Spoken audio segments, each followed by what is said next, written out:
Good afternoon everyone. चलो दोस्त, हमारे रिवीजन की सीरीज में जो अगला टॉपिक है वो है tax invoice, credit and debit notes. अगला, इसके पहले वाला जो हमने चैप्टर पढ़ा था वो था टाइम ऑफ सप्लाई। तो मोर और लेस ये टाइम ऑफ सप्लाई से ही इंटरलिंक्ड है, तो आपको बड़ा मजा आएगा। तो वीडियो शुरू होने से पहले आप वीडियो को लाइक करना, इसको बहुत सारे लोगों को शेयर करना और वो जो सब्सक्राइब का बटन है उसको क्लिक करना। तो चलो यार, सबसे पहले हम बात करते हैं सेक्शन नंबर 31 की। सेक्शन नंबर 31 बात करता है टैक्स इनवॉइस की, और कौन इशू करेगा, कितने टाइम में इशू होगा, कैसे इशू होगा, उसमें क्या सारी डिटेल्स आएगी, ये सारी बातें हमारे सेक्शन नंबर 31 में लिखी हुई है। तो सबसे पहले, अ registered person who is supplying taxable goods or services or receiving taxable goods or services from unregistered supplier। ये वाली बात हम करेंगे राजा सेक्शन 9 सबसेक्शन 4 में, जो मैंने आपको पहले ही बताया था कि 9(4) में क्या होता है ना, एक बिल्डर सेक्टर होता है जहां पे अगर बिल्डर अनरजिस्टर्ड पर्सन से खरीद रहा है तो वहां पे 9(4) लगेगा। सर टोटल 100% पे 9(4) लगेगा? नहीं। अगर 80% गुड्स आपने रजिस्टर्ड से खरीदे हैं, 20% अनरजिस्टर्ड से खरीदे हैं, चलेगा, कोई दिक्कत की बात नहीं है। पर अगर ये 80-20 का रेशियो आपने तोड़ दिया, फॉर एग्जाम्पल आपने 70% गुड्स रजिस्टर्ड से खरीदे, आपको खरीदने थे 80%, तो ये जो 10% है इस पे आरसीएम लग जाएगा। अब इस पे लग तो जाएगा आरसीएम, बट इसमें जो बिल्डर है, जो रेसिपिएंट है, उसको सेल्फ इनवॉइसिंग करनी पड़ेगी। चलो अगली बात, sir what is the time limit for issue of invoice? तो गुड्स के केस में टाइम लिमिट अलग है और सर्विस के केस में टाइम लिमिट अलग है। गुड्स के केस में सबसे पहले, अगर गुड्स का मूवमेंट हो रहा है तो at the time of removal, जैसे ही गुड्स आपके फैक्ट्री से रिमूव होगा उस तारीख को आपको इनवॉइस बना देना है। अगर गुड्स का मूवमेंट नहीं हो रहा है, तो if there is no movement of goods, तो at the time of delivery, तो जैसे ही गुड्स की डिलीवरी होगी उस टाइम पे आपको इनवॉइस बना देना है। और तीसरा केस है राजा सेल और रिटर्न सप्लाईज। इसको हम प्यार से बोलते हैं sale on approval basis.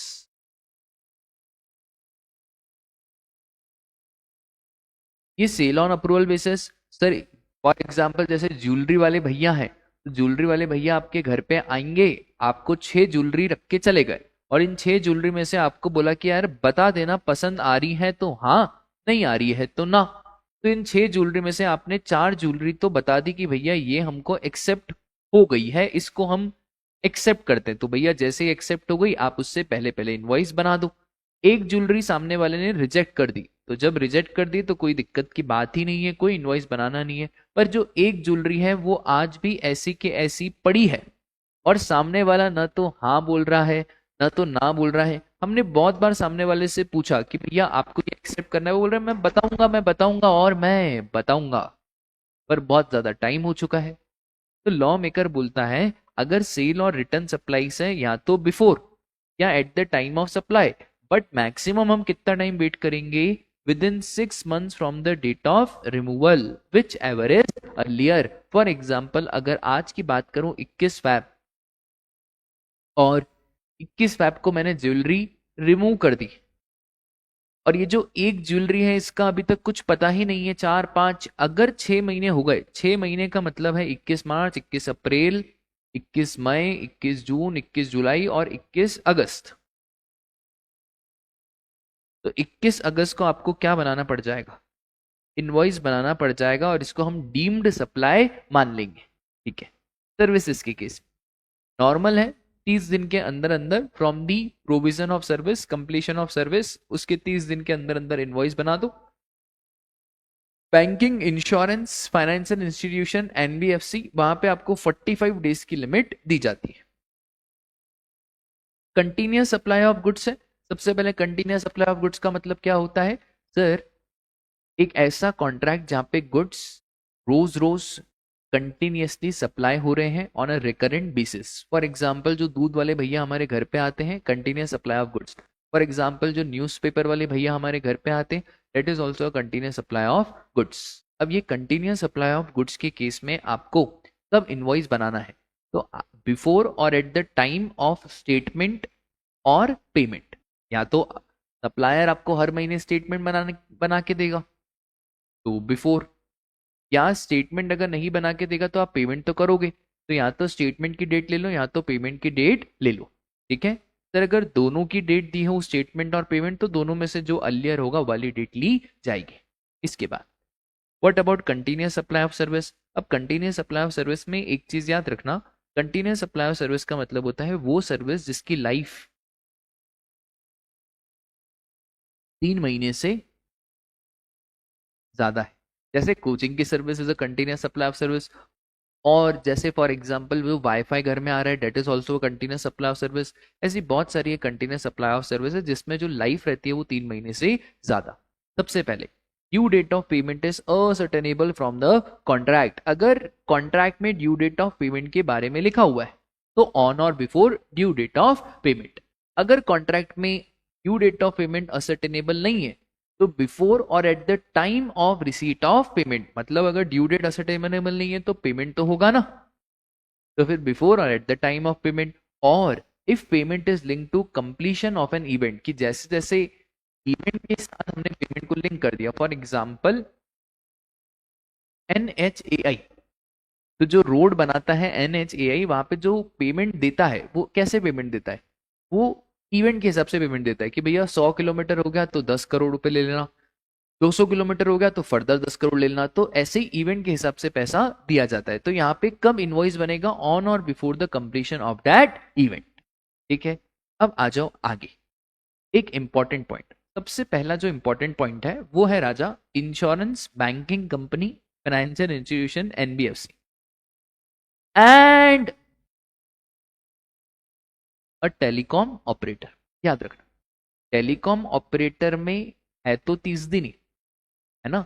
Important point क्या है सर आप तो वो बताओ। देखो बहुत बार क्या होता है ना, तो इंश्योरेंस कंपनी है और दोनों डिस्टिंक्ट पर्सन है, तो बैंक्स है। बैंक्स के थ्रू आपको बहुत बढ़िया समझ में आएगा। जैसे एक है हमारा state bank of India Indore branch, और एक है हमारा state bank of India Ujjain branch. अब ये SBI इंदौर ब्रांच सर्विसेज दे रही है SBI उज्जैन ब्रांच को। ये दोनों आपस में कौन से पर्सन है, ये दोनों है आपस में डिस्टिंक्ट पर्सन। अब सर इनको है ना एक सुविधा दी गई, इनको ऐसा कहा गया कि देखो आप एक तो बैंकिंग कंपनी हो, आपको 45 डेज वाली सुविधा आपको मिलती है, बट क्योंकि आप दोनों डिस्टिंक्ट पर्सन तो चलो हम आपको एक और सुविधा देते हैं। आप चाहो तो इनवॉइस पता है कब बना सकते हो, जब सप्लायर ने बुक्स ऑफ अकाउंट में एंट्री करी और before the expiry of quarter.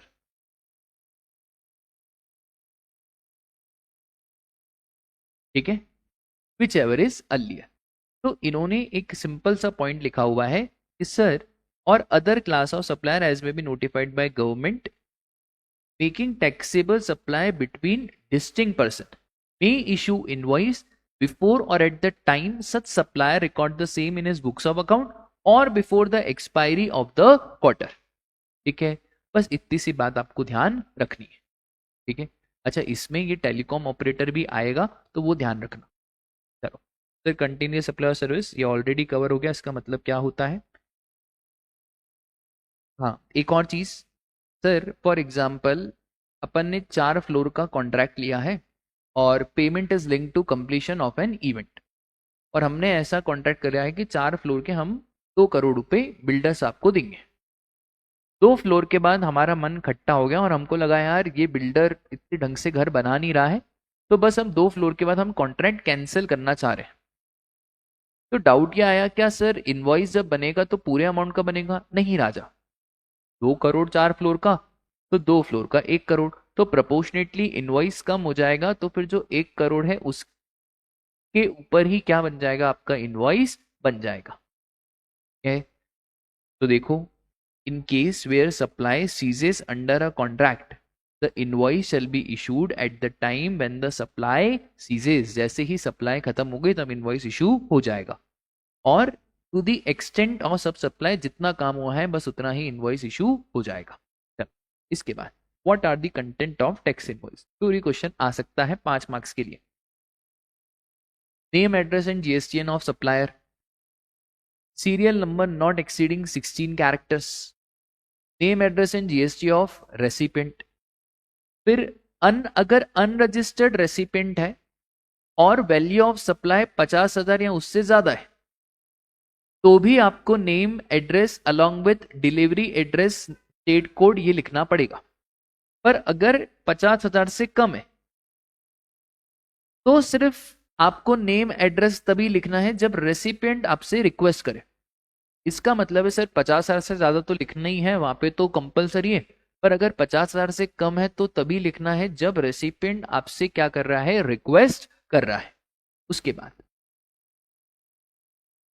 Online money gaming के केस में या ओएडआर के केस में, online information database access and retrieval service, या online money gaming from a place outside India to a person residing in India, और ये services दी जा रही है किसी भी अनरजिस्टर्ड पर्सन को। तो यहाँ पे irrespective of value of supply, मतलब 100 रुपए, 50 रुपए, 200 रुपए, डेट डजेंट मैटर। अब यहाँ पे जो टैक्स इनवॉइस इशू करेंगे यहाँ पे आपको name of state of recipient डालना पड़ेगा।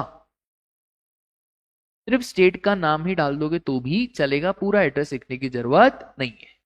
ठीक है, उसके बाद HSN code, description of goods, quantity, value, taxable value, tax का rate, amount of tax charge, place of supply, address of delivery, अगर रिवर्स चार्ज में तो आपको वो बताना पड़ेगा, सिग्नेचर ऑफ सप्लायर, ये रिक्वायर्ड नहीं है अगर आपने ई इनवॉइस इशू करा है, और QR code having embedded IRN अगर आपने ई इनवॉइस इशू करा है। तो IRN का मतलब क्या होता है, इनवॉइस रेफरेंस नंबर। ठीक है, और ये वाली बात हमारी ऑलरेडी हो चुकी है। तो ये कभी भूले भटके 5 मार्क्स का क्वेश्चन आ गया कि what are the content of tax invoice, तो 5-6 चीजें आपको ध्यान रहनी चाहिए। फिर manner of issuing the invoice, तो गुड्स और सर्विसेज। गुड्स के केस में आपको 3 कॉपी बनानी है, एक original copy for recipient, duplicate copy for transporter, और triplicate copy for supplier. Services के केस में आपको सिर्फ 2 कॉपी बनानी है, original copy for recipient and duplicate copy for supplier. और ये जो सीरियल नंबर है ये आपको GSTR 1 में भी फर्निश करना है। एक और चीज, ये बहुत इंपॉर्टेंट है, ये एग्जाम में MCQ में पूछ ही लेता है, date is number of HSN code. HSN मतलब हार्मोनाइज सिस्टम ऑफ नॉमेनक्लेचर। तो सर सबसे पहले अगर हमारा प्रीसीडिंग फाइनेंशियल ईयर में टर्नओवर 5 करोड़ रुपए से कम है या 5 करोड़ रुपए तक है तो B2B सप्लाईज में you have to insert 4 digit of HSN code, और B2C सप्लाई में भी 4 डिजिट है, पर B2C सप्लाई में इट इज ऑप्शनल। बट अगर आपका aggregate turnover preceding financial year में 5 करोड़ से ज्यादा है तो चाहे B2B हो चाहे B2C हो, HSN कोड कितने डिजिट का होगा, 6 डिजिट का होगा।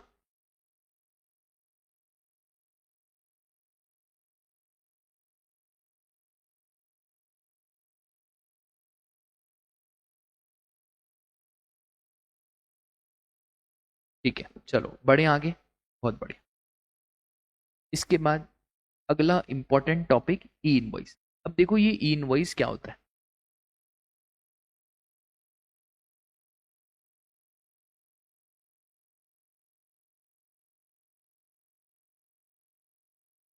जब से GST आया है, कब आया सर GST, 2017, तो 1 जुलाई 2017 हमारी अपॉइंटेड डेट है फॉर GST। तो जब से GST आया है एक दिक्कत तो सरकार को रही है, वो है इनवॉइस ट्रैकिंग की, कि कैसे क्या पकड़ा जाए। चोरियां हो रही है इनवॉइस में, लोग फर्जी ITC क्लेम कर रहे हैं, सप्लायर एग्जिस्ट नहीं करता, रेसिपेंट एग्जिस्ट नहीं करता, तो सरकार इससे बहुत परेशान थी। तो सरकार एक कॉन्सेप्ट लाई ई इनवॉइस का। ये सरकार कॉन्सेप्ट सिर्फ लाई है B2B ट्रांजैक्शन, इसका मतलब है ई इनवॉइस का कॉन्सेप्ट B2C पे नहीं लगता। क्या सर ये एक्सपोर्ट पे लगेगा? हाँ भैया, एक्सपोर्ट जीरो रेटेड सप्लाई, वो भी तो राजा B2B होता है, तो वहां पे भी ये वाला कॉन्सेप्ट लगेगा। सर ये ई इनवॉइस क्या सब पे लगेगा? नहीं। इन्होंने बोला कि अगर आपका एग्रीगेट टर्नओवर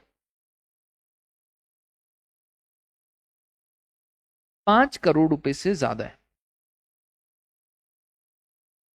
तो ही जाके आपके ऊपर ई इनवॉइस की एप्लीकेबिलिटी आएगी। अब ये एग्रीगेट टर्नओवर 5 करोड़ से ज्यादा है, सर ये कौन से साल का देखना है? तो जब से जीएसटी आया है उसमें कोई से भी साल में अगर आपका एग्रीगेट टर्नओवर 5 करोड़ से ज्यादा हो गया तो आपके ऊपर ई इनवॉइस की एप्लीकेबिलिटी आ जाएगी। सर ये करना क्या है इनवॉइस में? कुछ नया कुछ है क्या इसमें? इसमें ऐसा कुछ नहीं। अब अपना नॉर्मल इनवॉइस बनाओ जो आप बनाते हो with the help of your tally कह लो, कंप्यूटेक्स कह लो, स्मार्ट टेक्स कह लो, जो भी आप सॉफ्टवेयर यूज करते हो। इस नॉर्मल इनवॉइस को आपको अपलोड करना है एक गवर्नमेंट के पोर्टल पर, और वो जो गवर्नमेंट का पोर्टल है वो है हमारा IRP portal. IRP is invoice registration portal.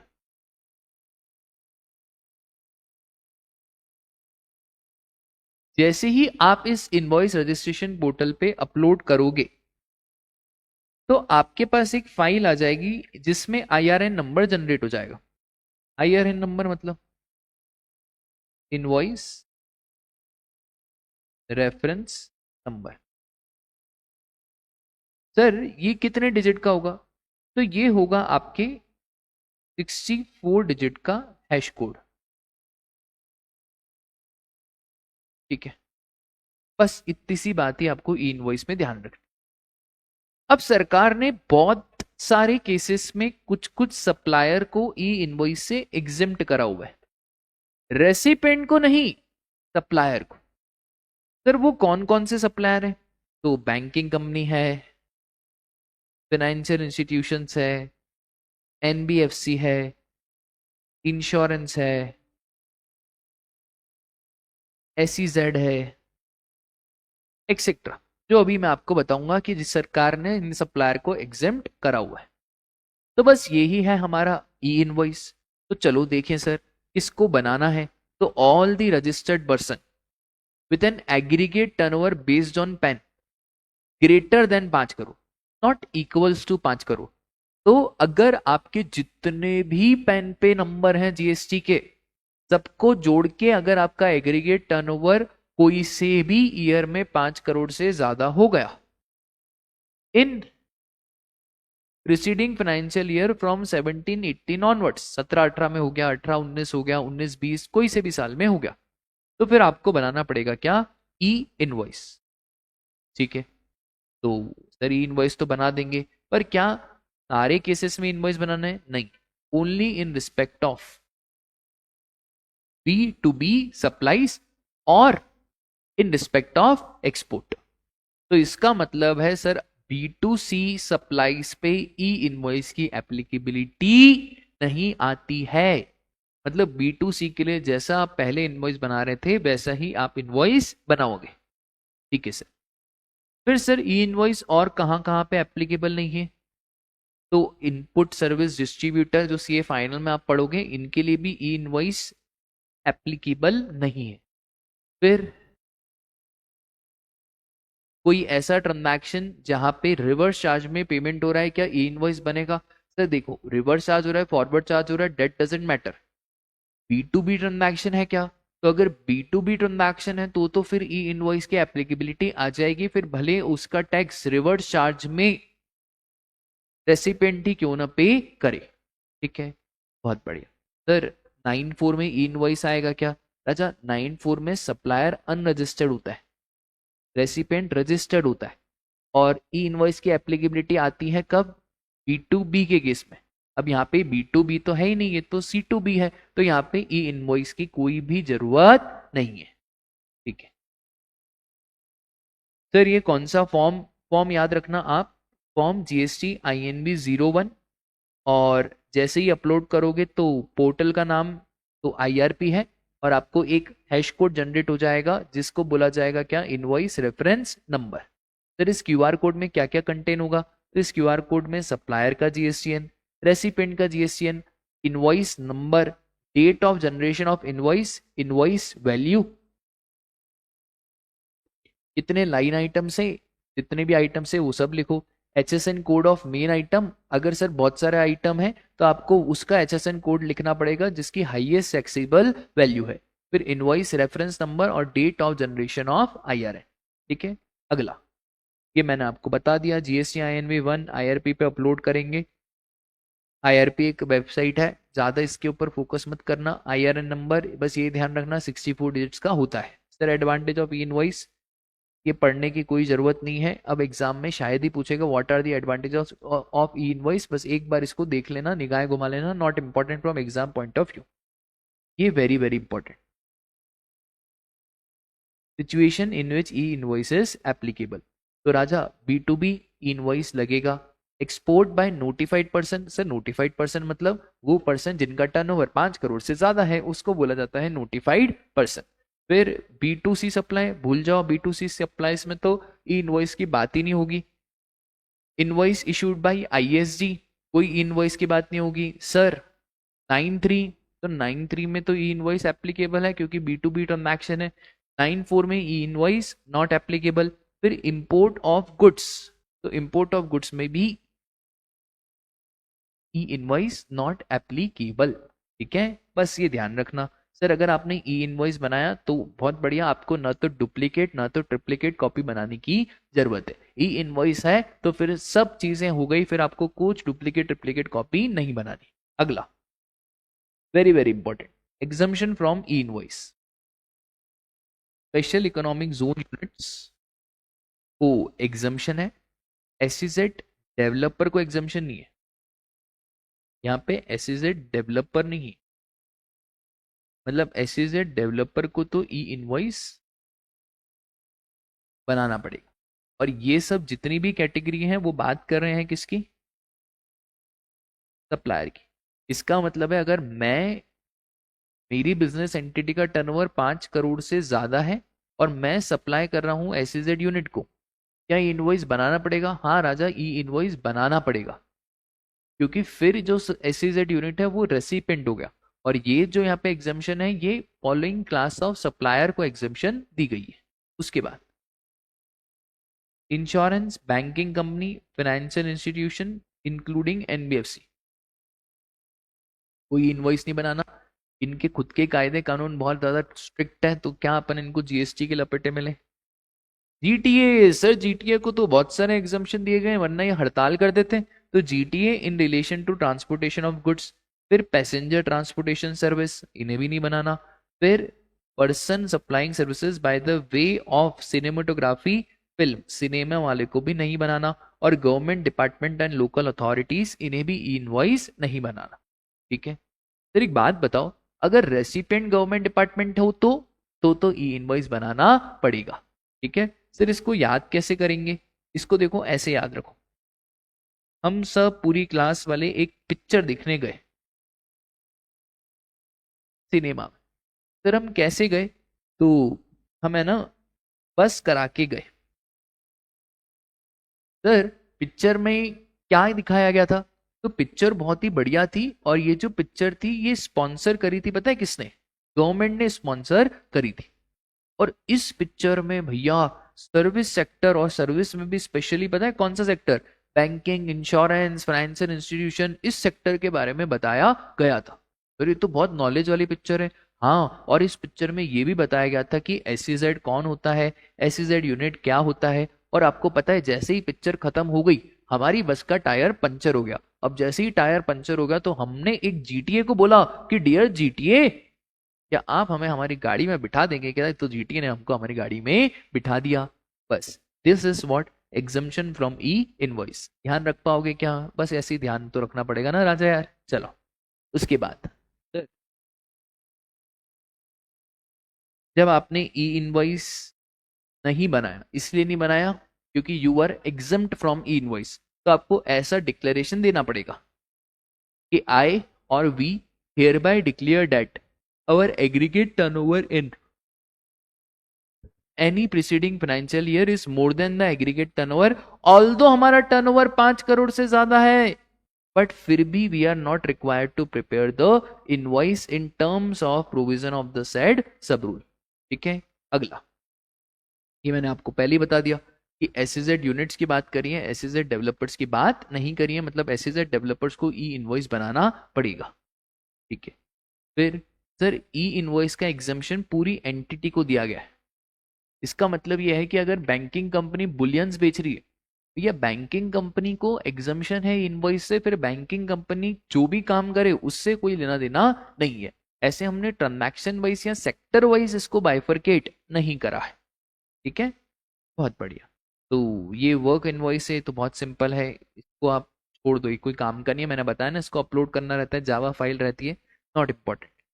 Sir ये क्या है? सर देखो, जैसे ही ई इनवॉइस बनेगा ना तो इसके बहुत जोरदार है।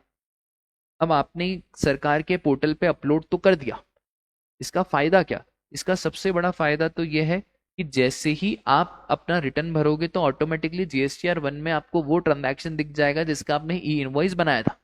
अब जैसे ही जीएसटीआर 1 में ट्रांजैक्शन दिख जाएगा तो ऑटोमेटिकली अपलोड हो जाएगा सामने वाले के जीएसटीआर 2A या 2B में। उसके बाद ई वे बिल बनाने की भी आपको जरूरत नहीं है, क्योंकि जैसे ही आपने ये ई इनवॉइस बनाया तो ऑटोमेटिकली ई वे बिल भी बन जाएगा। बस ई वे बिल में पार्ट नंबर बी की एंट्री आप कर देना, क्योंकि पार्ट नंबर ए तो ऑलरेडी आपने बता दिया। इनफैक्ट आप पार्ट नंबर बी भी ई इनवॉइस में बता सकते हो, ऐसी भी सुविधा है। फिर सर क्या हम ई इनवॉइस को कैंसिल कर सकते हैं? हाँ, तो cancellation is possible with in the specified time. तो ई इनवॉइस बनने के बाद आप ई इनवॉइस को कैंसिल भी कर सकते हो, 24 घंटे का टाइम स्पेसिफाइड है। उसके बाद सर अगर हमने ऑलरेडी आईआरपी पोर्टल पे इनवॉइस अपलोड कर दिया है तो उसका अमेंडमेंट कैसे होगा? राजा, amendment only and only on GST portal, IRP portal से अमेंडमेंट नहीं हो पाएगा। ठीक है, एक बार इनवॉइस रिपोर्ट हो गया तो फिर आपको जीएसटी पोर्टल से ही उसको चेंज करना पड़ेगा। बस ये सारी बातें हैं ई इनवॉइस में आपको ध्यान रखनी। अगला जो कॉन्सेप्ट है वो है डायनामिक क्यूआर कोड का। अब देखो ये क्या है डायनामिक क्यूआर कोड?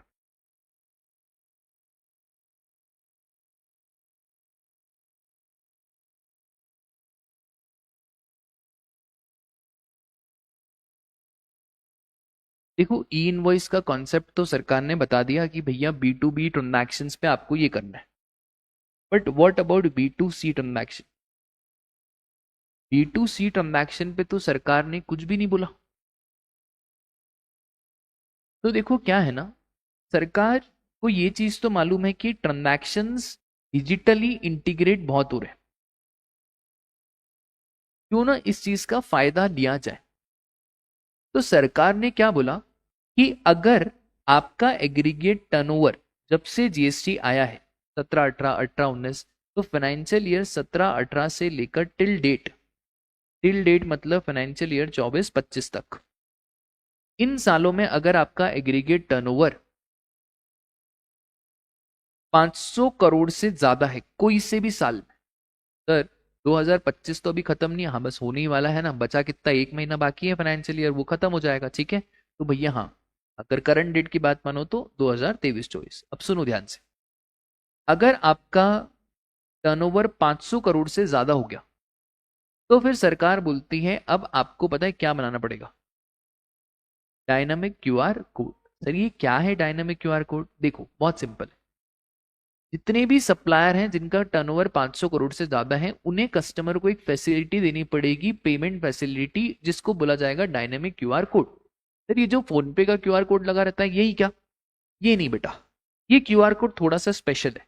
इसमें जैसे ही आप स्कैन करोगे, और जैसे ही मैंने स्कैन करा, कांग्या सर स्कैनर स्कैनर स्कैनर, तो जैसे ही मैंने स्कैन करा तो ऑटोमेटिकली सामने वाले के को जितना देना है वो अमाउंट भी आ जाए। कराए कभी मैकडोनल्ड्स में गए हो और मैकडोनल्ड्स में आपने जैसे बर्गर बुक कर दिया खाने का, तो ऑटोमेटिकली क्या आ जाता है वहां पे, अमाउंट आ जाता है। अमाउंट आपको डालने की जरूरत नहीं है, सिर्फ you have to click proceed to pay. हाँ सर, ऐसा पेट्रोल पंप में भी होता है। उसी चीज को क्या बोलते हैं, डायनामिक क्यूआर कोड। ठीक है, ये जो हम करते हैं ना, जहाँ पे हम अमाउंट अपने हाथ से डालते हैं, उसको राजा बोलते हैं स्टैटिक क्यूआर कोड।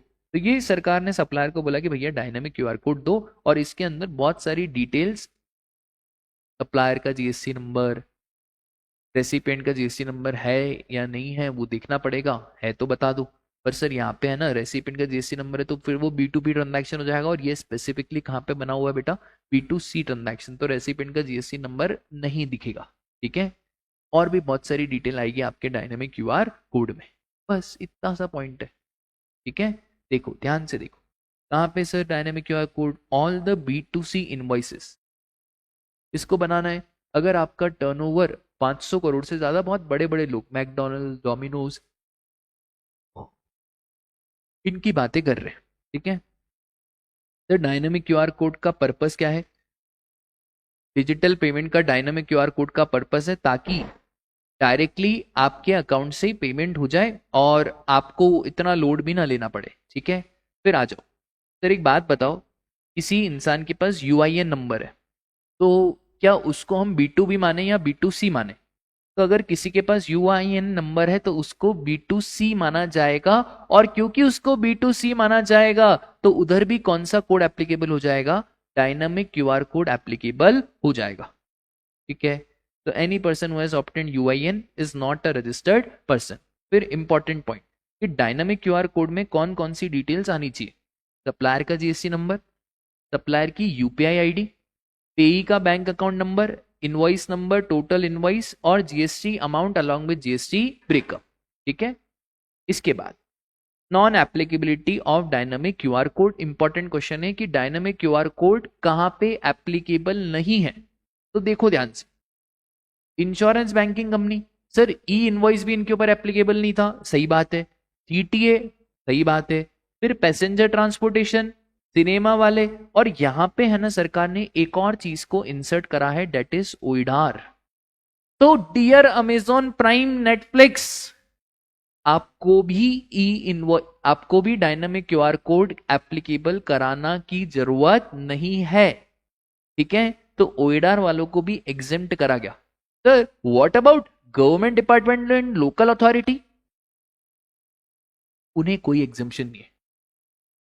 बेटा एक बात बताओ, अगर मोदी जी ही कोविड में मास्क उतार उतार के लोगों के सामने आएंगे तो फिर लोग काहे को मास्क पहनेंगे? तो यार ये नियम कायदा कानून वैसे ही टफ है, और अगर गवर्नमेंट डिपार्टमेंट ही डायनामिक क्यूआर कोड का पालन नहीं करेगा तो फिर नॉर्मल पब्लिक से तो क्या ही एक्सपेक्ट करना।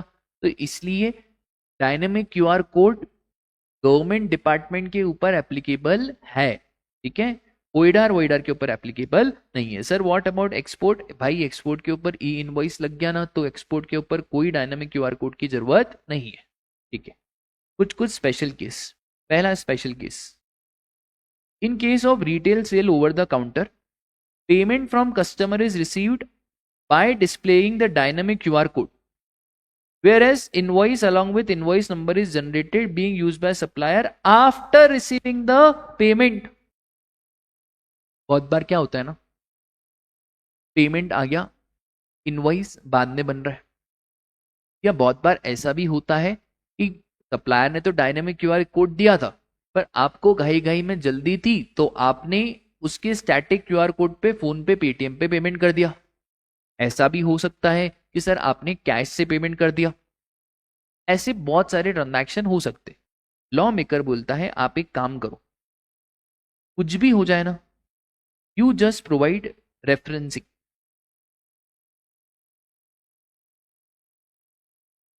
अगर आपने पेमेंट का रेफरेंस भी दे दिया ना तो भी चलेगा। तो in case it may not be possible to provide the detail of invoice number in dynamic QR code, however each transaction is having a unique order ID or a sales reference number which is linked with the invoice। तो बस इसमें क्या बोल रहा है ना ये कि सर देखो, रिटेल सेल है, पेमेंट मिल चुका है बट इनवॉइस बाद में जनरेट हुआ है, तो कुछ की जरूरत ही नहीं है राजा, कोई घबराना नहीं, आपको बस इंटरलिंक कर देना है with the help of unique order ID और सेल्स रेफरेंस नंबर। ठीक है, तो interlink with unique order ID और यूनिक सेल्स नंबर, बस इतनी सी बात ध्यान रखना। अगला, sir part payment is received before dynamic QR code is generated. 1000 रुपए में से 200 रुपए आपको पहले ही मिल गए, तो जो अब बैलेंस है 800 रुपए, तो 800 रुपए का ही क्या बनेगा, डायनामिक क्यूआर कोड। बट जब इनवॉइस बनेगा तो आपको दोनों इंटरलिंक करके बताने पड़ेंगे कि 200 रुपए पहले मिल गए और 800 रुपए का डायनामिक क्यूआर कोड बना है। तो देखो डिटेल्स आ जाएगी वहां पे टोटल इनवॉइस की, बस आप क्या दे देना, क्रॉस रेफरेंसिंग दे देना, किसका, पेमेंट का। ठीक है, अगला case, sir in case where e commerce operator or online application has compiled with dynamic QR code requirement, whether the supplier will still be required to comply। Sir ये ऐसा बोल रहे हैं कि सपोज करो अमेजोन ने डायनेमिक क्यूआर कोड से comply कर दिया, पर जो सप्लायर अमेजोन पे लिस्टेड है क्या उसे भी डायनामिक क्यूआर कोड बनाना पड़ेगा। सर देखो डायनामिक क्यूआर कोड हर वो इंसान के ऊपर एप्लीकेबल है जिसका टर्नओवर 500 करोड़ से ज्यादा है।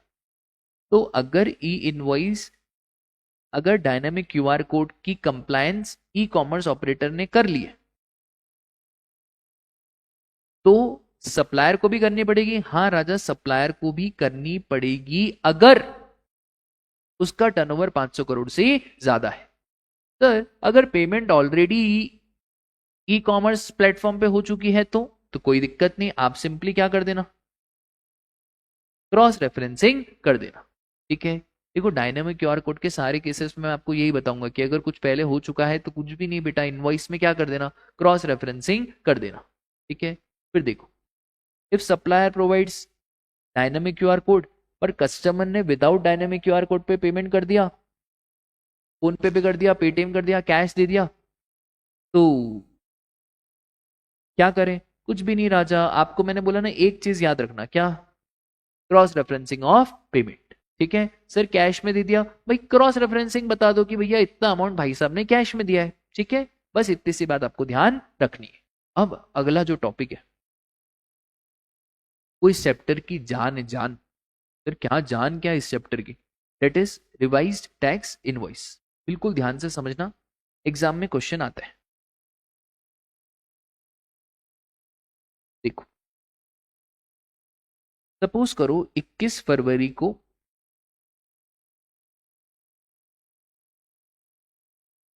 मेरा थ्रेशोल्ड लिमिट क्रॉस हो गया।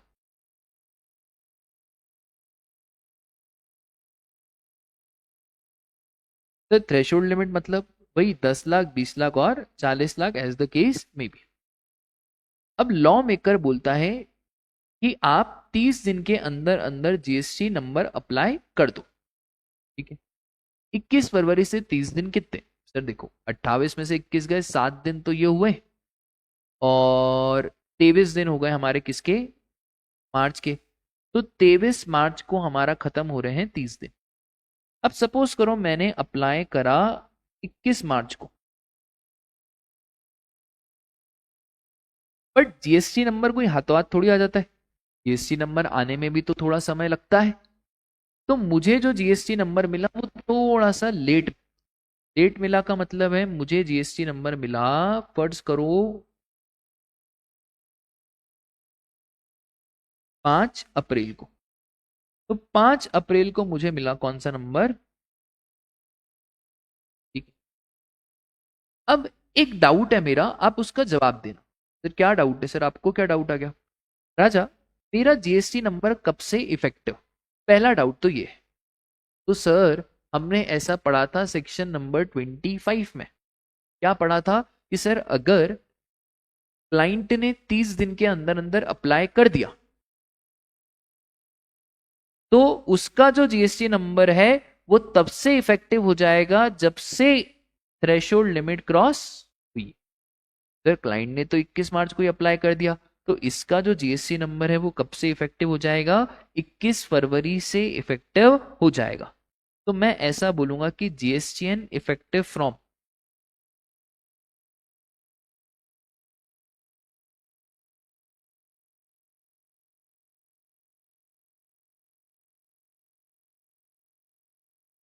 21 फरवरी। ठीक है सर। बट मुद्दा इस बात का नहीं है कि जीएसटीएन कब से इफेक्ट है। मुद्दा इस बात का है कि सर आपका इनवॉइस का तो कचरा हो जाएगा, क्योंकि आपको जो नंबर आया वो तो कब आया, तो 21 फरवरी से लेकर 5 अप्रैल तक आपने जितने भी इनवॉइस बनाए होंगे उसमें सर रेसिपिएंट का जीएसटी अगर आपने लिखा होगा तो बहुत बढ़िया, पर सप्लायर का तो जीएसटी लिखा ही नहीं होगा क्योंकि जीएसटी नंबर ही 5 अप्रैल को आया। हाँ सर, बात तो सही है। तो लॉ मेकर बोलता है कि जो इनवॉइस आपने पहले बना दिए अब उनको आप क्या करो, रिवाइज करो। और अब आप बनाओ क्या, रिवाइज्ड इनवॉइस। तो जो इनवॉइस ऑलरेडी बन चुके हैं अब उन्हें आप करो क्या, रिवाइज। सर कितने टाइम में, तो राजा 5 अप्रैल से 1 महीना और। अब यहाँ पे 30 दिन नहीं है, यहाँ पे कितने महीने, तो 5 अप्रैल से 1 महीना और, डेट इज 5 मई। तो 5 मई तक आपको बना देने हैं क्या,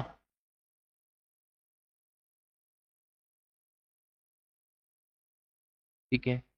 ये चार्ट का फटाफट से स्क्रीनशॉट ले लो, ठीक है, क्योंकि भाई ये बहुत इंपॉर्टेंट है। और अगर मैं आपको थोड़ी सी डीप बात और बताऊं तो पता है, इसको आईटीसी मिल जाएगा हर वो स्टॉक का जो इसके पास पड़ा है कब। और उसमें बस एक चीज याद रखना कि इसको कैपिटल गुड्स का आईटीसी नहीं मिलेगा, सिर्फ इनपुट का आईटीसी मिलेगा। और दूसरी एक और चीज जो आपको ध्यान रखनी है वो कि जो इनवॉइस है वो मैक्सिमम कितना पुराना होना चाहिए, 1 साल पुराना होना चाहिए। क्योंकि अगर 1 साल पुराना इनवॉइस उससे भी ज्यादा पुराना लेके आए तो फिर आप भूल जाओ, उसका भी आईटीसी आपको नहीं मिलेगा।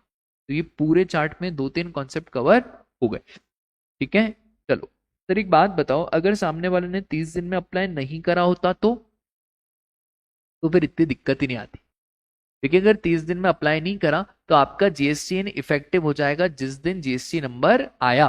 तो फॉर एग्जाम्पल इसने अप्लाई करा 25 मार्च को, जीएसटी फिर भी 5 अप्रैल को ही आया, तो आपका जीएसटी इफेक्टिव कहां से हो गया, 5 अप्रैल से इफेक्टिव हो गया। तो अब जीएसटी ही 5 अप्रैल से इफेक्टिव हुआ तो जो पुराना है उससे तो कोई लेना ही नहीं है, ठीक है।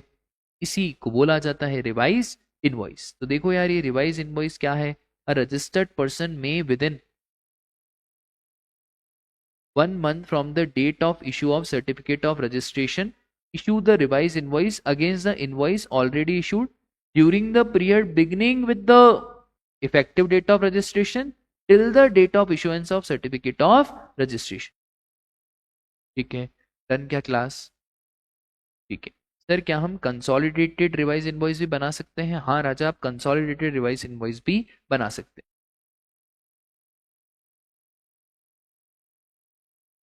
दो मिनट,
देखो एक क्वेश्चन था जो पिछली बार आया था, काफी शानदार क्वेश्चन है रिवाइज टैक्स इनवॉइस का। ये वाला जो क्वेश्चन है ना, इसमें बहुत सारे कॉन्सेप्ट्स आपके क्लियर हो जाएंगे। ठीक है, तो अपन ये वाला क्वेश्चन करेंगे।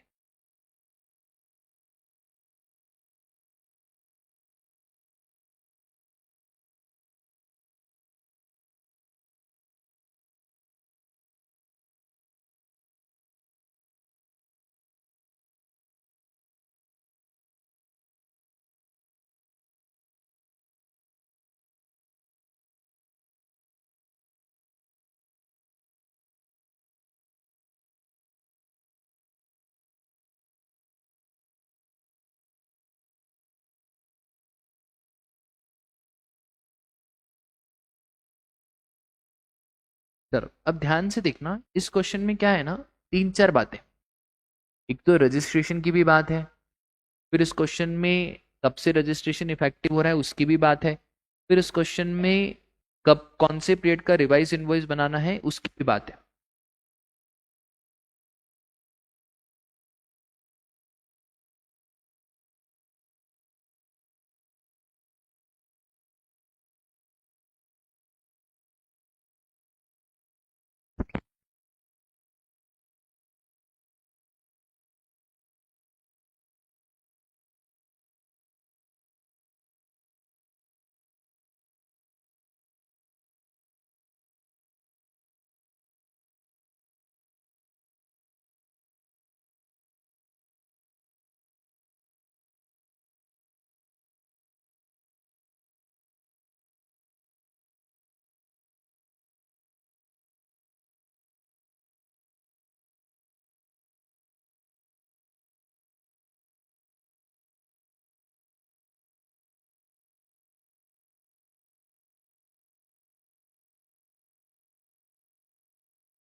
चलो भाई, बहुत ही अच्छा, बहुत ही शानदार सा क्वेश्चन आपके बीच।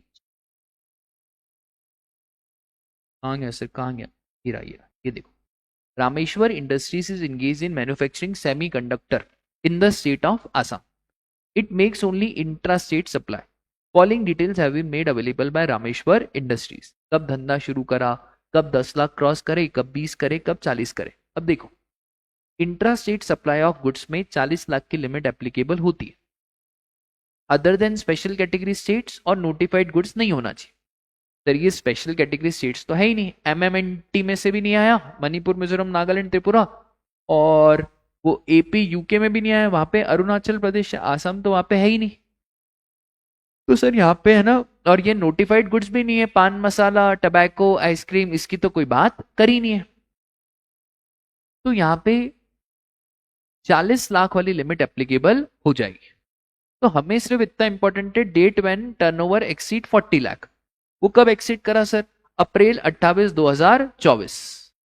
अब अगर आपने 30 दिन के अंदर अंदर अप्लाई कर दिया तो आपका रजिस्ट्रेशन कब से इफेक्टिव हो जाएगा? 28 अप्रैल 2024।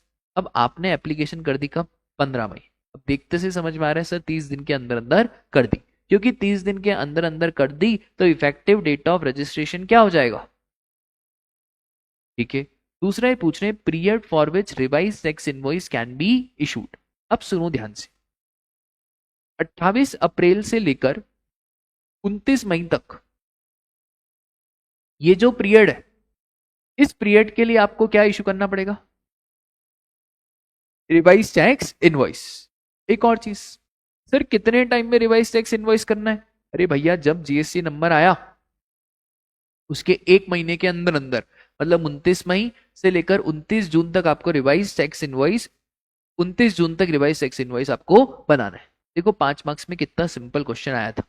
ठीक है, तो पेपर बड़ा सिंपल आता है। हमारे अगर कॉन्सेप्ट क्लियर होंगे तो हमसे सब बन जाएगा, और अगर हमारे कॉन्सेप्ट क्लियर नहीं होंगे तो हमसे कुछ भी नहीं बनेगा। और ये चीज हमेशा याद रखना, एग्जाम में राजा नए क्वेश्चन ही आएंगे, पुराने क्वेश्चन आएंगे या नहीं आएंगे वो बहुत डिपेंड करता है। और अच्छी बात है ना, जितने भी नए क्वेश्चन आ रहे हैं उसी से तो आपका दिमाग ओपन अप होगा। और एक दो बार पढ़ने से कुछ भी नहीं होगा, कम से कम 3 4 बार रिवीजन करोगे तो जाके दिमाग में प्रोविजन जाएंगे। एक दो बार पढ़ने से तो आपको चीजें सिर्फ ध्यान रहती है कि हाँ ऐसा है, कॉन्फिडेंस आपको 3-4 बार पढ़ने के बाद ही आता है। ठीक है, तो ये ध्यान रखना आप।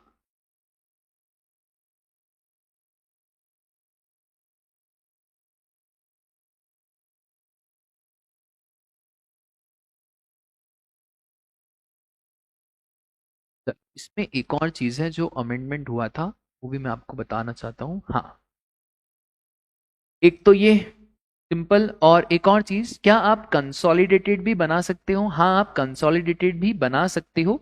अब ये कंसोलिडेटेड 2 मिनट देखना। सबसे पहले interstate B2C supplies up to ₹2.5 lakh. तो आप चाहो तो कंसोलिडेटेड रिवाइज इनवॉइस बना सकते हो, कोई दिक्कत की बात नहीं है। बट याद रखना B2C supply up to 2.5 lakh. Sir B2C supply ये 2.5 लाख से ज्यादा है तो फिर आप कंसोलिडेट तो कर सकते हो, पर इस बार आपको रेसिपेंट वाइज कंसोलिडेट करना पड़ेगा, मतलब रेसिपेंट वाइज आपको बनाना पड़ेगा। उसके बाद all intra state B2C supply आप सबको मर्ज करके क्या बना दो, कंसोलिडेट। कोई दिक्कत की बात ही नहीं है, अमाउंट लाखों करोड़ों रुपए हो उससे लेना देना नहीं है। ठीक है, ध्यान रखना कि सर इंटरस्टेट है, 2.5 लाख रुपए तक है, कंसोलिडेट कर लो स्टेट वाइज, कोई दिक्कत की बात नहीं है। इंटरस्टेट है अप टू 2.5 लाख है, B2C है, सर रेसिपेंट वाइज आपको करना पड़ेगा, और इंट्रा स्टेट है तो फिर आपको कुछ देखने की जरूरत नहीं है। एक और चीज देखो, अब ये क्या है ना, जैसे मैंने आपको टैक्स इनवॉइस के पर्टिकुलर बता दिए, अब रिवाइज टैक्स इनवॉइस के भी पर्टिकुलर है। अब सब याद मत करना, थोड़ा सा दिमाग लगाना। सब में GSTN ऑफ सप्लायर आए गई, सीरियल नंबर आए गई, डेट ऑफ इशू आए गई, फिर name address GSTN of recipient if registered, फिर नेम एड्रेस ऑफ रेसिपेंट, फिर serial number of tax invoice और सिग्नेचर, डिजिटल सिग्नेचर। ऐसे 4-5 पॉइंट ध्यान रख लो बस, क्योंकि फिर आप है ना बहुत कंफ्यूज हो जाओगे। सब में अलग अलग पॉइंट नहीं है, 4-5 कॉमन पॉइंट निकाल लो। डन क्या क्लास? बस इतनी सी बात आपको ध्यान रखनी है। चलो बढ़े क्या आगे।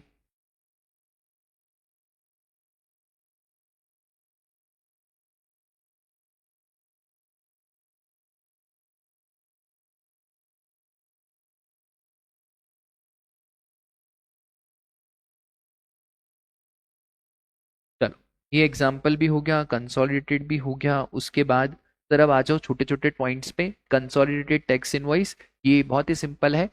अगर वैल्यू ऑफ सप्लाई 200 रुपए से कम है, रेसिपिएंट अनरजिस्टर्ड है और रेसिपिएंट को इनवॉइस नहीं चाहिए, अगर ये तीनों कंडीशन फुलफिल होती है तो आप चाहो तो कंसोलिडेटेड टैक्स इनवॉइस बना सकते हो।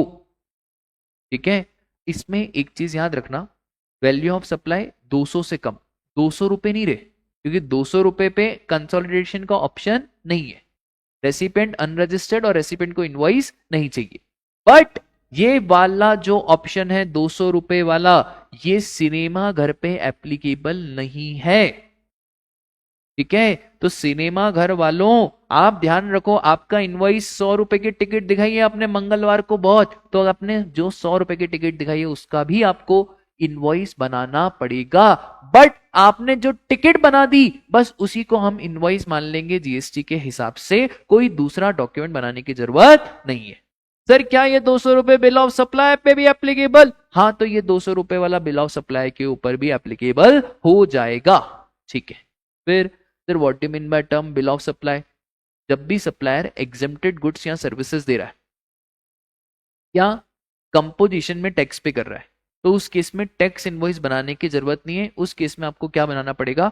बिल ऑफ सप्लाई बनाना पड़ेगा। ठीक है, फिर एक होता है invoice come bill of supply.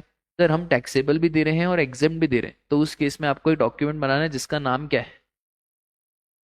Invoice come bill of supply. अब उसके बाद रिसीट वाउचर, ये क्या होता है सर? रिसीट वाउचर, अगर सप्लायर को कभी भी एडवांस पेमेंट मिला रेसिपिएंट से तो सप्लायर को क्या देना पड़ेगा? रिसीट वाउचर देना पड़ेगा। सर अब देखो, गुड्स का एडवांस उसका तो टाइम ऑफ सप्लाई निकलता ही नहीं है, क्योंकि गुड्स का टाइम ऑफ सप्लाई तो इनवॉइस या last date to issue invoice whichever is earlier. Specified actionable claim में तो डेट ऑफ पेमेंट भी इंपॉर्टेंट है और सर्विसेज में भी डेट ऑफ पेमेंट इंपॉर्टेंट है। अब बहुत बार क्या होता है ना, एडवांस मिल जाता है पर हमको ये नहीं समझ में आता है कि इंट्रा स्टेट है या इंटर स्टेट है।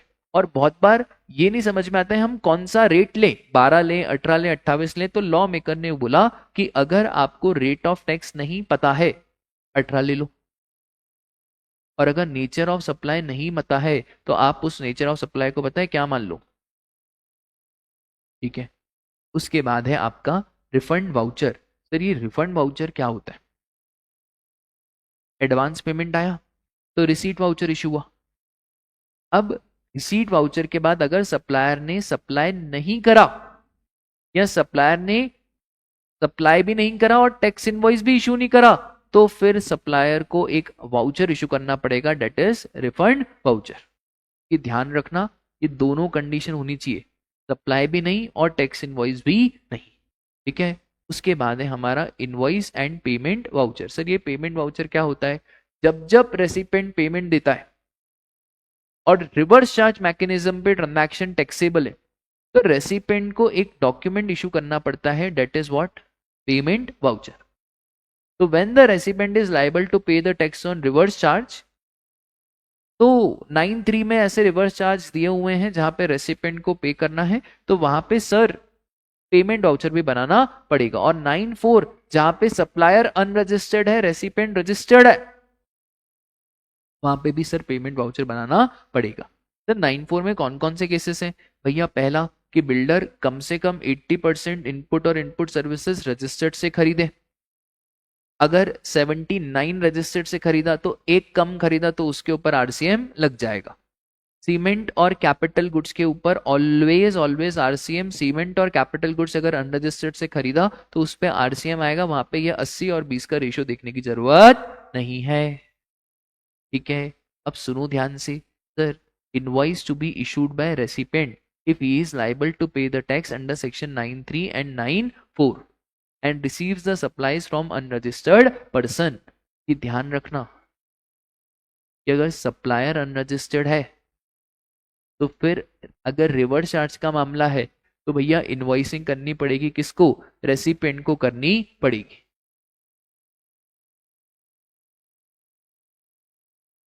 तो देखो ये वाला chart, if recipient is registered और 9(3) है और 9(4) है और सप्लायर भी रजिस्टर्ड है, सर अगर सप्लायर रजिस्टर्ड है तो कोई दिक्कत ही नहीं है, फिर इनवॉइस कौन बनाएगा?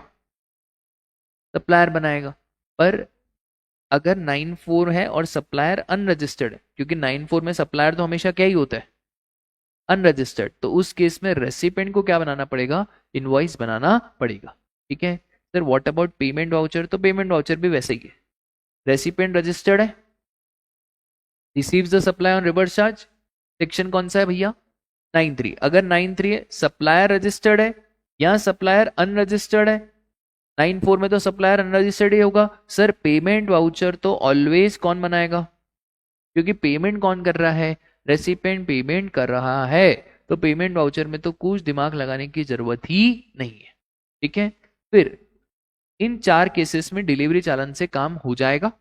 Liquid gas, transportation of goods for job work, transportation other than supply और नोटिफाइड सप्लाईज, यहाँ पे आपको टैक्स इनवॉइस बनाने की जरूरत नहीं है, डिलीवरी चालन से भी काम हो जाएगा। उसके बाद एक सर्कुलर है, सर्कुलर सिंपल सी बात बोलता है कि आर्टिस्ट अपनी आर्ट गैलरी को विद इन द स्टेट या दूसरे स्टेट में लेके जा सकता है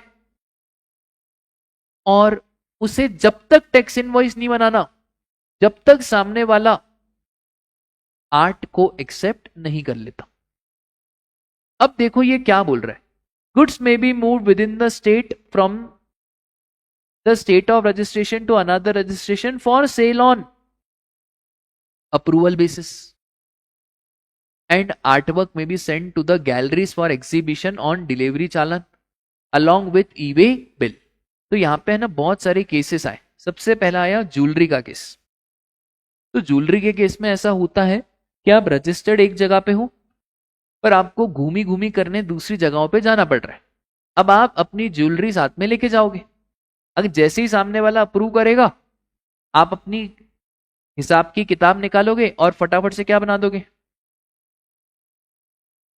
अब व्हाट अबाउट देयर रजिस्ट्रेशन? क्या इन्हें एज अ सीटीपी रजिस्ट्रेशन कराना है? क्योंकि इनका फिक्स ठिकाना तो कोई हुआ ही नहीं। तो लॉ मेकर बोलता है भैया ये कैजुअल टैक्सेबल पर्सन जैसे रजिस्ट्रेशन कराएंगे कैसे, क्योंकि इनको तो मालूम ही नहीं है कि सामने वाला ज्वेलरी एक्सेप्ट करेगा या रिजेक्ट करेगा। ये कोई ज्योतिष विद्या थोड़ी है कि हाँ हाँ हाँ ये इतना एक्सेप्ट होगा इतना रिजेक्ट होगा। तो लॉ मेकर ने बोला भाई आपको कोई सीटीपी की तरह रजिस्ट्रेशन कराने की जरूरत नहीं है। आप चाहो तो आप अपने गुड्स को एक प्लेस से दूसरी प्लेस पे लेके जा सकते हो या आउटसाइड द स्टेट भी लेके जा सकते हो on delivery challan along with eBay bill. और जैसे ही सामने वाला एक्सेप्ट कर ले तो आप इनवॉइस बुक को साथ में लेके चलना। Whenever supply is fructified, word क्या शानदार है, when the supply is fructified, तो आप अपने इनवॉइस बुक में से इनवॉइस फाड़ के दे देना। ठीक है, and same is applicable on the artwork also. ठीक है, फिर goods transported in SKD CKD condition. SKD मतलब सेमी नॉकडाउन, सीकेडी मतलब कंप्लीट नॉकडाउन। तो अगर बैच वाइज गुड्स सप्लाई हो रहे, लॉट वाइज सप्लाई हो रहे, उसको बोलते हैं एसकेडी और सीकेडी कंडीशन। यहां पे लॉ मेकर बोलता है भैया सप्लायर फर्स्ट कंसाइनमेंट के पहले ही आप तो पूरा इनवॉइस दे दो, पूरा इनवॉइस बना दो।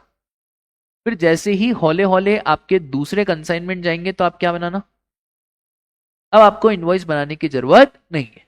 और फिर रेफरेंसिंग देते रहना इनवॉइसिंग की। एक और चीज sir, copies of delivery challan shall अकंपनी each consignment. और लास्ट जैसे ही कंसाइनमेंट भेजोगे तो फिर ओरिजिनल कॉपी इनवॉइस की रेसिपेंट के पास जाती है। तो लास्ट कॉपी आप रेसिपेंट को भेज देना, बट ये तभी करना जब आपने लास्ट कंसाइनमेंट भेजा। ठीक है, उसके बाद इस चैप्टर में लास्ट के दो टॉपिक, क्रेडिट नोट और डेबिट नोट। सर ये क्या होता है क्रेडिट नोट? अरे यार, सी से क्रेडिट नोट, सी से चाय, डी से डेबिट नोट और डी से, है ना, चाय पीने से शक्ति आती है या जाती है? सर जाती है। और दूध पीने से शक्ति आती है। सर आज तक तो हम उल्टा ही समझते थे। तो बेटा चाय पीने से इंस्टेंट शक्ति आती है पर लॉन्ग टर्म में शक्ति जाती है, और दूध पीने से इंस्टेंट रिग्रेट होता है बट लॉन्ग टर्म में शक्ति आती है। ठीक है, तो अब ऐसा ही है भैया, क्रेडिट नोट इनवॉइस की वैल्यू को कम करता है और डेबिट नोट इनवॉइस की वैल्यू को बढ़ाता है। तो जब जब इनवॉइस की वैल्यू कम होगी क्रेडिट नोट इशू होगा, जब जब इनवॉइस की वैल्यू बढ़ानी होगी तो डेबिट नोट इशू होगा। सरकार इतनी शानी है, सरकार ने क्रेडिट नोट की लास्ट डेट तो दी है, डेबिट नोट की नहीं दी है, क्योंकि लाइबिलिटी तो कभी भी बढ़ सकती है। तो सर पहला क्वेश्चन 5 मार्क्स का पहले एग्जाम में आया भी हुआ है एक बार, when to issue the credit note. सबसे पहले सप्लायर ने गलती से ज्यादा वैल्यू बता दी, या 1000 रुपए का गुड्स था 1500 बता दिया आपने, गलती हो गई तो 500 रुपए का क्या बना दो, credit note. Sir higher tax rate 28% tax rate charge कर दिया जबकि 18 ही करना था। दूसरा सर रेसिपेंट को क्वांटिटी कम मिली, जितना बोला था सप्लायर ने उससे कम क्वांटिटी मिली, या तो सर भद्दी क्वालिटी का गुड्स या सर्विसेज रेसिपेंट को मिला, और एनी अदर सिमिलर रीजन। इन 5 केसेस में आपको क्रेडिट नोट बनाना पड़ेगा। सर क्या क्रेडिट नोट की लास्ट डेट है क्या? हाँ है ना बेटा, 13 November following the end of financial year और date of furnishing of annual return whichever is earlier. उसके बाद डेबिट नोट, ठीक इसी का उल्टा, डेबिट नोट कम वैल्यू जबकि ज्यादा वैल्यू चार्ज करनी थी, तो 2000 चार्ज करना था पर आपने 1500 चार्ज करा, 28% लगाना था पर आपने गलती से 18% लगाया। ठीक है, तो फिर इन केसेस में क्या बनाना पड़ेगा, डेबिट नोट बनाना पड़ेगा, और डेबिट नोट की कोई भी लास्ट डेट नहीं है। ठीक है, कि टाइम एक्सपायर्ड मेडिसिन ड्रग्स आपके केस में रेलेवेंट नहीं है, तो इसको आप इग्नोर करना। सीए फाइनल में आओगे तो ये आपको और डिटेल में बताएंगे क्या है, अभी आप इसको काटा मारो, आपके लिए कोई इंपॉर्टेंट नहीं है। उसके बाद unauthorise collection of tax, section number 32 बोलता है कि जो पर्सन रजिस्टर्ड नहीं है, अनरजिस्टर्ड है, तो वो टैक्स कलेक्ट नहीं करेगा। ठीक है, तो आप जब तक रजिस्टर्ड नहीं हो आप टैक्स कलेक्ट नहीं कर सकते, मालूम पड़े आपके पास जीएसटी नंबर भी नहीं है और आपने कस्टमर से जीएसटी कलेक्ट करा और वो अपने पैसे जेब में रख दिए। उसके बाद amount of tax to be indicated in tax invoice, जो भी आपने टैक्स का पैसा कलेक्ट करा है तो आपको ऐसा अलग से बताना पड़ेगा, सीजीएसटी, एसजीएसटी और, ठीक है। फिर उसके बाद sir e invoice to government department, मैंने ऑलरेडी बता दिया था कि अगर आपने गवर्नमेंट डिपार्टमेंट को ई इनवॉइस की एप्लीकेबिलिटी आएगी या नहीं, सर ई इनवॉइस की एप्लीकेबिलिटी B2B में आती है और यहां पे receiver is never exempted. Receiver चाहे गवर्नमेंट डिपार्टमेंट हो, लोकल अथॉरिटी हो, वहां पे ई इनवॉइस आएगा। अगर सप्लायर गवर्नमेंट डिपार्टमेंट और लोकल अथॉरिटी है तो इनवॉइस नहीं आएगा। ठीक है, डन क्या क्लास? सर एक बार मॉड्यूल देख ले क्या? हाँ, मैं आपको पर्टिकुलरली इस चैप्टर के रिवीजन में एक बार मॉड्यूल दिखाना चाहता हूँ। सर क्यों दिखा रहे हो मॉड्यूल? क्योंकि इस चैप्टर में ना बहुत टाइम पास बातें, तो वो आपको पता रहनी चाहिए कि यार ये टाइम पास बातें हैं, और ये टाइम पास बातों में से इंस्टीट्यूट कभी पूछता नहीं है, पर फिर भी थोड़ा आपको बताओ। देखो अपन ने सेक्शन 31 कर लिया, मेरी बुक और मॉड्यूल से पढ़ो, एज इट इज सेम है, मैंने बस चार्ट फॉर्म में बताया ताकि आपको लोड थोड़ा सा कम रहे। ठीक है, उसके बाद कुछ इंपॉर्टेंट, हाँ ये सेक्शन 31 तो हमारा पूरा हो चुका है। Particulars of tax invoice as it is same, HSN code ध्यान रखना, बार बार पूछते हैं।